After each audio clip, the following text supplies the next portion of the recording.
Hello friends, this is Priyanka and welcome to our channel Saral Ganit. आज का जो हमारा वीडियो है वो रहेगा क्लास 8 चैप्टर 2 से रिलेटेड, जिसका नाम है linear equation in one variable. इस चैप्टर को स्टार्ट करने से पहले हम इसके कुछ बेसिक कंसेप्ट्स को समझेंगे। तो फर्स्ट बेसिक कंसेप्ट में आता है कांस्टेंट्स एंड वेरिएबल्स। हमें पता होना चाहिए कि हम किन टर्म्स को कांस्टेंट्स कहते हैं और किन टर्म्स को वेरिएबल्स कहते हैं। तो स्टार्ट करते हैं। फर्स्ट हमारा कांस्टेंट है। कांस्टेंट्स हम किन टर्म्स को कांस्टेंट कहेंगे? जिनकी वैल्यू फिक्स्ड होती है। Constants have fixed value.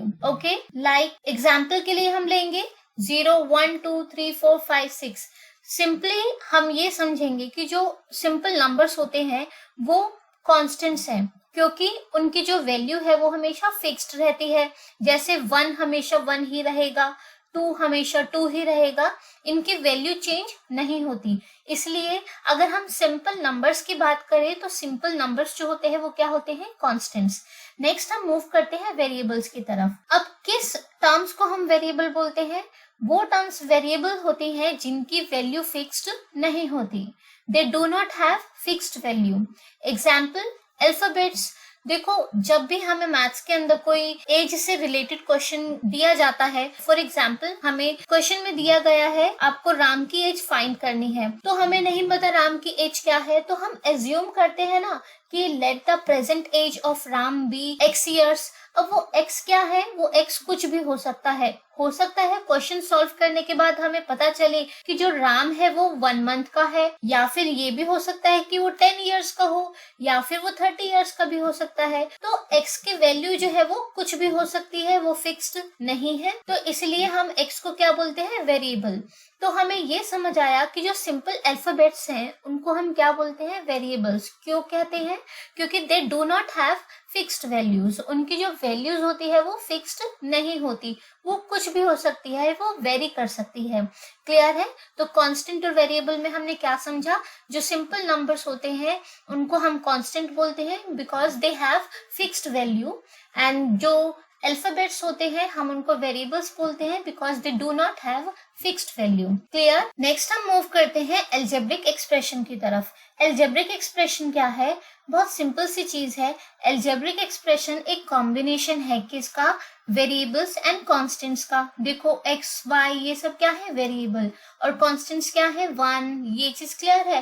तो जब हम कंबाइन करते हैं वेरिएबल्स और नंबर्स को किसी भी मैथमेटिकल ऑपरेशन के साथ, जैसे कि प्लस, माइनस, मल्टीप्लाई, डिवाइड, तो उनसे मिलकर जो हमें एक्सप्रेशन मिलता है उसको हम क्या बोलते हैं? Algebraic expression. Means algebraic expression क्या हुआ? Combination of variables and constants connected with the sign of mathematical operation।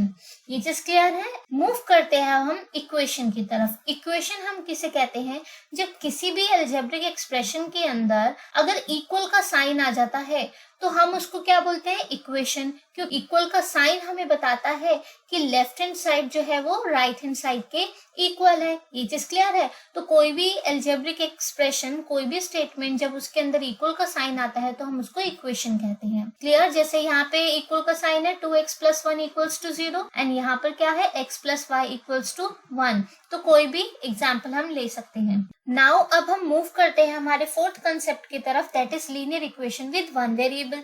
अब ये तो हमारे चैप्टर का नाम भी है तो उसको समझना तो बहुत ज्यादा इंपॉर्टेंट है।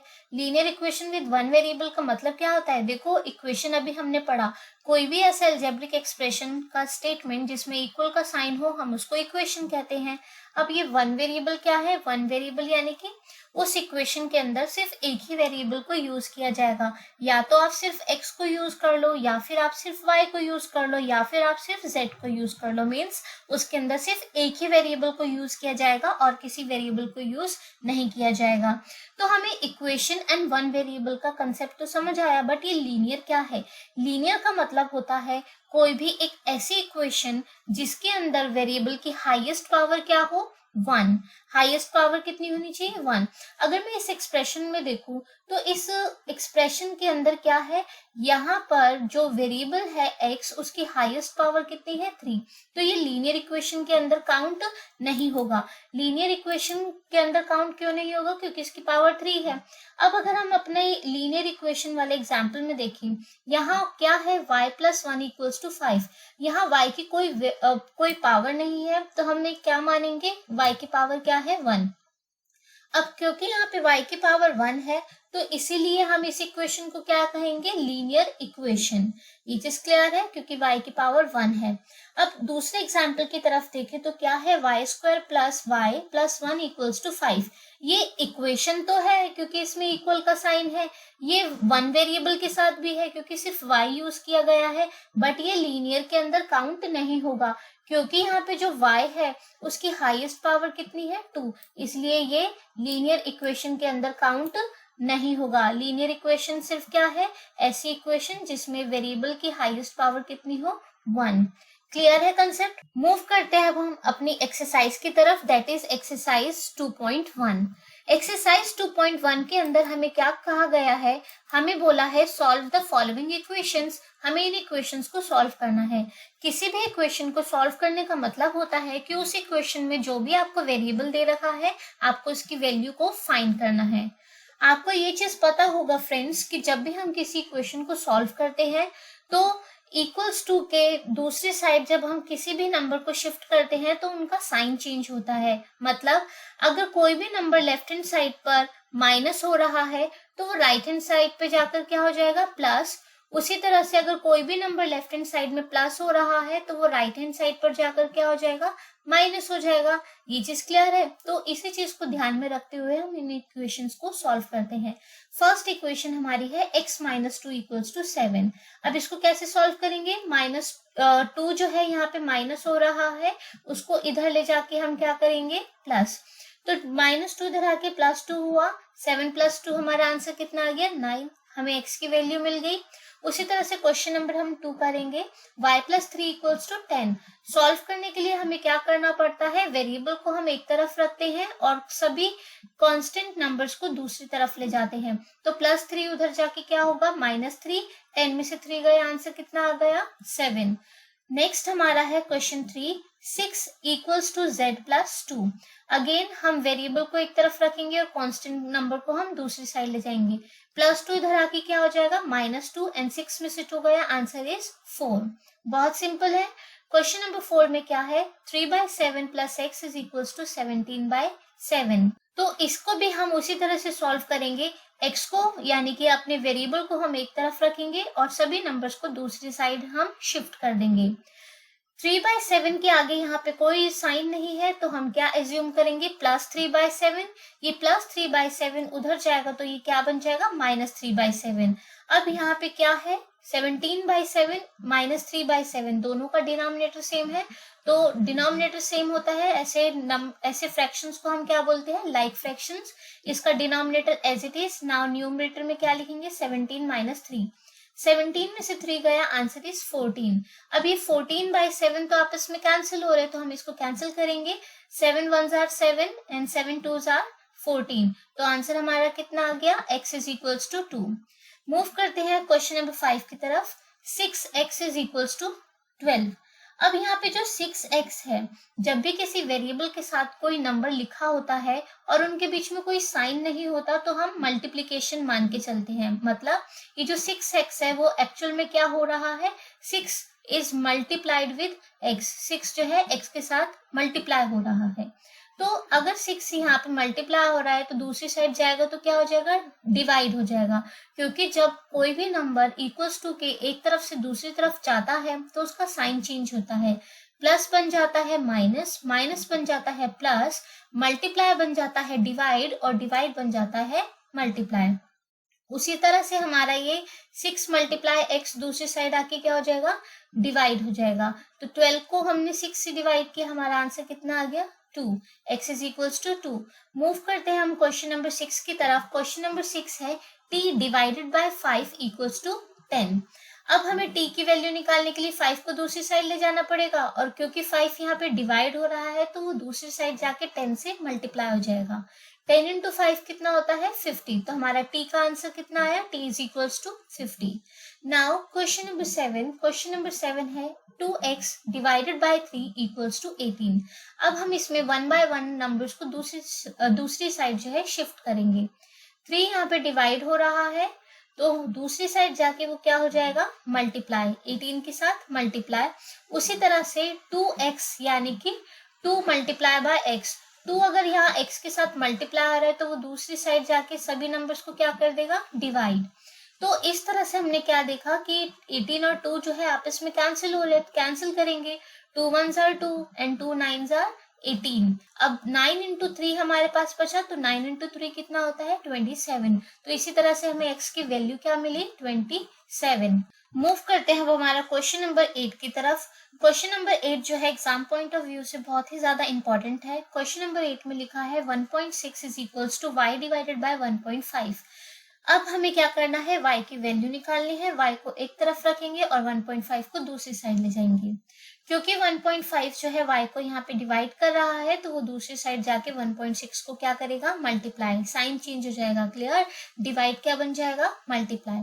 Now 1.6 into 1.5 is equals to y।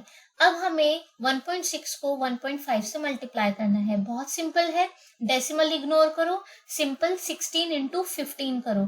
16 को जब आप मल्टीप्लाई करोगे 15 से तो आपका आंसर 240 आएगा। अब आपको डेसिमल लगाना है आंसर में, तो डेसिमल लगाने के बाद डेसिमल लगाने के लिए आपको देखना है कि ये जो आपका फर्स्ट नंबर है दैट इज 1.6, इसमें डेसिमल के बाद कितने नंबर हैं, ओनली 1। और ये जो दूसरा नंबर है 1.5, इसमें डेसिमल के बाद कितने नंबर हैं, ओनली 1। तो इसका मतलब क्या है, यहाँ का 1 और यहाँ का 1, यानी कि इन टोटल आपका जो आंसर है उसमें लास्ट से 2 नंबर्स छोड़ के डेसिमल लगेगा, क्योंकि एक यहाँ पर एक यहाँ पर, तो दो टोटल कितना हो गया, 2 हो गया ना। तो 2 नंबर को छोड़ के यहाँ पॉइंट लगेगा, जिससे आपका आंसर कितना आया, 2.40। y इज इक्वल्स टू 2.40, और आप इसको 2.4 भी लिख सकते हैं, क्योंकि डेसिमल नंबर्स में अगर आप लास्ट में जितनी मर्जी जीरो लगाओ उसकी वैल्यू नहीं होती, तो सिंपल आप 2.4 पर आंसर छोड़ सकते हैं। मूव करते हैं क्वेश्चन नंबर 9 की तरफ। क्वेश्चन नंबर 9 है 7x माइनस 9 इक्वल्स टू 16। इसमें भी हम 1 बाय 1 नंबर्स को दूसरी साइड शिफ्ट करेंगे। -9 इधर आएगा राइट हैंड साइड में, तो क्या बन जाएगा, +9। 16 प्लस 9 कितना होता है, 25। Now 7x is equals to 25। 7x means 7 जो है x के साथ मल्टीप्लाई हो रहा है, यहाँ मल्टीप्लाई हो रहा है तो दूसरी साइड आके क्या हो जाएगा, डिवाइड। तो 25 डिवाइडेड बाय 7। क्योंकि ये दोनों आपस में कैंसिल नहीं हो रहे, इसलिए हमारा आंसर यही रहेगा, x is equals to 25 by 7। Move करते हैं अब हम नेक्स्ट क्वेश्चन की तरफ, that is question number 10। Question number 10 में हमारा लिखा है 14y minus 8 is equals to 13। Simple वही तरीका, 1 बाय 1 हम नंबर्स को दूसरी साइड शिफ्ट करेंगे। -8 दूसरी साइड जाएगा तो क्या बन जाएगा, +8, एंड 13 + 8 कितना आ जाएगा, 21। अब 14 यहाँ y के साथ मल्टीप्लाई हो रहा है तो दूसरी साइड आके क्या हो जाएगा, डिवाइड। अब ये 21 और 14 तो आपस में कैंसिल होते हैं, किस टेबल में कैंसिल होंगे, 7 की टेबल में। 7 2s are 14 and 7 3s are 21। तो हमारा आंसर कितना आ गया, y is equals to 3/2। Next हमारा जो 11th क्वेश्चन है वो है 17 + 6p इक्वल्स टू 9। अब हमने क्या देखा कि p की वैल्यू निकालनी है तो p को एक साइड रखना पड़ेगा और बाकी नंबर्स को दूसरी साइड हमें ट्रांसपोज करना है। 17 के आगे कोई साइन नहीं है तो हम क्या एज्यूम करते हैं, जब कोई साइन नहीं होता किसी भी नंबर के आगे प्लस, तो +17 उधर आके क्या हो जाएगा, -17। नाउ 17 में से 9 गया, आंसर इज 8। क्योंकि 9 और 17 में 17 ग्रेटर है, इसलिए आंसर में ग्रेटर नंबर का साइन आएगा, दैट इज माइनस। तो ये हमारा क्या बना, 6p इज इक्वल्स टू -8। अब 6 यहाँ पे p के साथ मल्टीप्लाई हो रहा है तो दूसरी साइड आके क्या हो जाएगा, डिवाइड। -8 divided by 6। अब 8 और 6 आपस में कैंसिल हो रहे हैं 2 के टेबल में, कैसे, 2 3s are 6 and 2 4s are 8। Clear है, तो हमारा आंसर कितना आया, -4/3। क्योंकि यहाँ पे माइनस का साइन था इसलिए आंसर में भी हम माइनस का साइन लगाएंगे। नेक्स्ट हमारा जो क्वेश्चन है वो है क्वेश्चन नंबर 12। क्वेश्चन नंबर 12 में लिखा है x divided by 3 + 1 is equals to 7/15। अब हमें यहाँ पे x की वैल्यू निकालनी है, x को एक तरफ रखेंगे और 1 बाय 1 सभी नंबर को दूसरी साइड हम शिफ्ट कर देंगे। +1 दूसरी साइड जाएगा तो क्या बन जाएगा -1। x/3 is equals to 7/15 -1। 1 के डिनोमिनेटर में कुछ नहीं है तो हम क्या लगा देंगे 1।